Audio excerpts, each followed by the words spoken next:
বন্ধুরা, ইউটিউব চ্যানেলে তোমাদের সকলকে জানাই আমার আন্তরিক ভালোবাসা ও অভিনন্দন। আশা করি সকলেই ভালো আছো, সুস্থ আছো। আজকে আমি তোমাদের কাছে ডালের একটা নতুন রেসিপি শেয়ার করব। আশা করি সকলেরই ভালো লাগবে, খেতে অসাধারণ টেস্টি হবে, বিয়ে বাড়িকেও হার মানিয়ে দেবে। তাহলে শুরু করা যাক। কুকার গরম করে নিয়েছি, 1 চামচ মতো অলিভ অয়েল তেল দেব, আর ধুয়ে রাখা মটর ডাল দিয়ে নাড়াচাড়া করে আমি জল দিয়ে দেব পরিমাণ মতো। 1/2 চামচ হলুদ, 1/2 চামচ লবণ দিয়ে দেব, আর কুকারের ঢাকনা বন্ধ করে দেব। 3 থেকে 4টা সিটি মেরে নেব।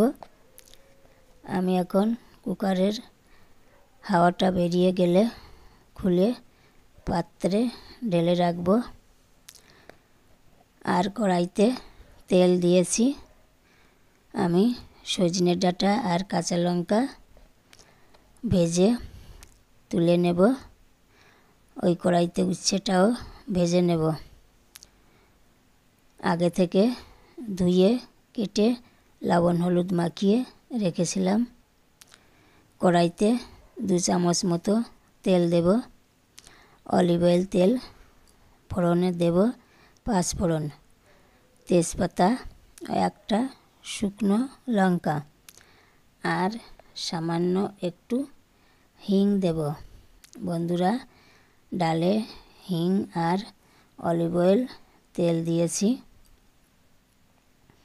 খেতে অনেকটা সুস্বাদু হবে, একদম অন্যরকম ভালো লাগবে।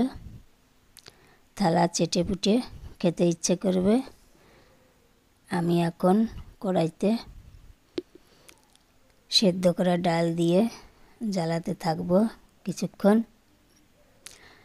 ডালটা ভালো করে ফুটে উঠলে এখন আমি ভাজা ডাঁটা আর উচ্ছেগুলো ডালের মধ্যে দিয়ে দেব আর রান্না করব। একটা তাওয়াতে আমি সামান্য পরিমাণে কস্তুরি মেথি পাতা ভেজে নেব, আর এটাকে গুঁড়ো করে নেব। পাতলা পাতলা করে ডালটা আমি রান্না করব। পাতাটা শুকনো, ভাজলে একটা সুন্দর গন্ধ বেরোবে, যা ডালের টেস্টটা আরও বাড়িয়ে দেবে। সামান্য একটু গরম মশলা দিয়ে দেব,